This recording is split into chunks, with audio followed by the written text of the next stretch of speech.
Now they're coping because the Democrats have put forward a new candidate that is significantly more energetic and toothier than Biden and is able to give Trump a really solid challenge. Because of this, now they're coping in a whole new way. Are they coping, or maybe they're cooping? That's right, because they're claiming that this was a coup. Dave Rubin, for some reason, is still talking, and he recently decided to cope by claiming the Democrats putting Kamala Harris up is somehow a coup. I retweeted that and I added just a bit more to it. I wrote, "It's a coup, and Biden may not even know. It was a digital signature and he isn't allowed to hold a phone. You got to admire their evil, not what they do, but how they do it." So there's a Democrat coup happening under Biden without Biden's knowledge. Define coup: a sudden, violent, and unlawful seizure of power from a government. By the way, this is the same motherfucker that would probably say, January 6th, that wasn't a coup. Meanwhile, this, putting the VP up as the front runner after she was already voted in on the ticket, that's suddenly a coup? Give me a fucking break, dude. A new exclusive CNN survey also found, by speaking to 48 different states, they found out that, oh, in fact, it's actually entirely fine for Kamala Harris to be put on the ballot instead of Biden. Wah, wah, wah. The election authorities of at least 48 states, both Republicans and Democrats, say there are no obstacles that would prevent Vice President Kamala Harris from getting on election ballots if she becomes the official Democratic presidential nominee as expected.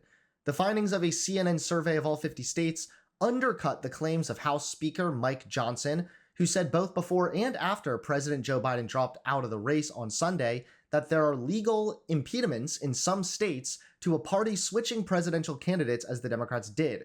There was not a single state election authority that told CNN Harris would face a ballot issue as the official nominee. Election authorities in 2 states did not respond, but a review of the state's ballot access rules suggests Harris is not likely to face an issue there either. So a violent overtaking of the government happened and Biden didn't even realize it. And somehow this is actually okay in all 50 states. It's almost like this wasn't a motherfucking coup. Dave Rubin has no idea what that word means. The Democrats never named Biden as the official 2024 nominee or submitted his name to the states as their 2024 nominee. And election authorities around the country have now confirmed, telling CNN or saying in public statements that Harris will not face any obstacles getting on their ballots if she is formally chosen as the Democratic nominee next month. Wouldn't it just suck to be a conservative? It's like being chronically wrong. That's what being a conservative is. It's chronic incorrectness. So today we're going to be taking a look at Michael Knowles. That's right. Michael Knowles is especially furious at this recent, quote-unquote, disgusting Olympic ceremony that apparently mocks Christians. The outrage and controversy all center around this photo where a bunch of drag queens got up and basically did a reenactment of the Last Supper, that famous photo of Jesus Christ with all of his apostles. This picture right here.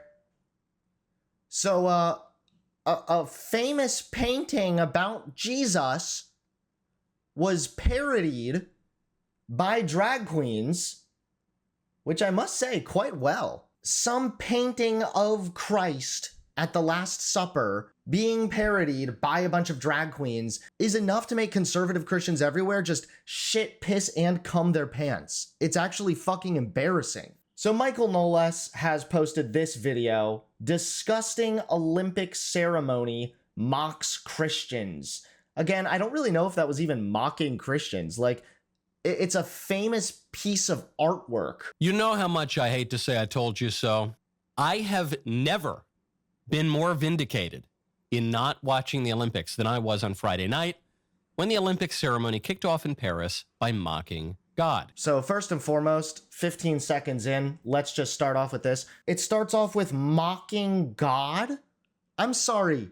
If God is really God, then why are you really so butthurt about it? I'm pretty sure God has the backbone to tolerate a little bit of disrespect, a little bit of mockery. He is God after all. Now, granted, the Christian God does actually act like a narcissistic megalomaniac, but still, if he is God, if I'm supposed to believe that this being, this entity, is all powerful, you're telling me now that, like, oh no, that the Olympics mocked God? That's all it took? Really? A couple drag queens reenacting a painting? That's what it took to take down God himself? I think that a bunch of Christians, and maybe God himself, all need to grow a spine. Also, why is it blurred? It's too offensive and too explicit for the naked eye. The ceremony culminated in a parody of the Last Supper, replacing the incarnate Lord with some sort of astral witch and replacing the apostles with a bunch of drag queens and similar deviants, one of whom had his genitals hanging below his costume next to a child. Luckily for us, the internet exists. Michael Knowles, he's earned this nickname because he doesn't know anything. Apparently he didn't know that Google exists. And you can find out that this is in fact fake. No, this dancer didn't show his genitals during the opening ceremony. People are pointing to this photo, which I admit does look like his balls are hanging out. That's true. However, these claims are false. The image used to illustrate the accusation is of bad quality. The lighter spot on the dancer's legs is in fact his skin visible through a tear in his tights, which can be discerned in similar images taken at different angles throughout the opening ceremony. So Michael Knowles unfortunately fell for fake news once again. Poor buddy boy. I feel a little bit bad for him, but not really. He's pretty stupid, so let's keep watching. Unlike the television networks, I have decided to blur this image because it's sacrilegious and also just generally revolting. He's actually gonna blur it. He's this much of a sensitive fucking snowflake. Oh no, I can't even show the picture of the drag queens because it's sacrilegious. This is comparable to people getting really offended that somebody like insulted astrology.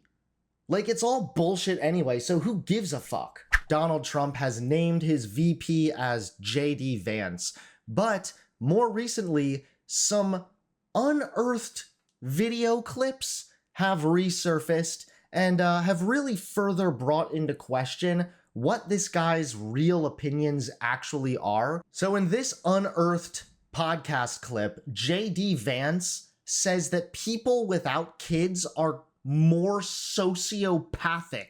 This is like, by the way, a level of breeding fetish that I can't even fathom. Right. There are just these basic cadences of life that I think are really powerful and really valuable when you have kids in your life. And the fact that so many people, especially in America's leadership class, just don't have that in their lives, you know, I worry that it makes people more sociopathic and ultimately our whole country a little bit less less mentally stable. And of course, you talk about going on Twitter. Final point I'll make is you go on Twitter and almost always the people who are most deranged and most psychotic are people who don't have kids at home. Is that just like a weird anecdote or something? Because there are also plenty of psychopaths that have children. Not having kids does not make you more likely to be a sociopath. I have no idea what this even means. So this is just one of the really weird and strange things that JD Vance has said in the past. And also, I gotta say, he looks a lot better now. The facial hair does look pretty good on him. Does pretty good to hide that ugly ass face he's got going on. I'll tell you right now, if you want to talk about sociopaths, like this is a face only a sociopathic mother could possibly love. But anyway, that's not the only unearthed clip that has recently resurfaced. JD Vance has also been open in the past about him not supporting Donald Trump. Now he supports Donald Trump, obviously. And now another resurfaced clip shows JD Vance saying that some Trump supporters are definitely racist. At least he admits it. You know, race definitely played a role in the 2016 election. I think that race will always play a role in our country. It's just sort of a constant fact of American life.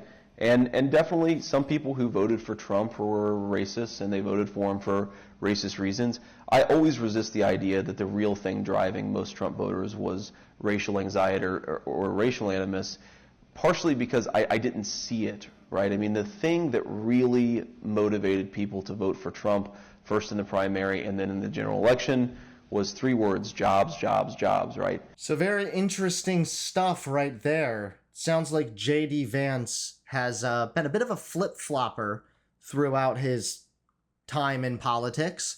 Sometimes he is supportive of Trump, other times not so much. These resurfaced clips are definitely really interesting. Let me know in the comments down below what you guys think, and if this is going to really do anything for the Republicans or Democrats. I don't really know if it's going to go that far, but curious to hear your thoughts down below. Thanks everybody for watching, and I will see you all next time. Peace out.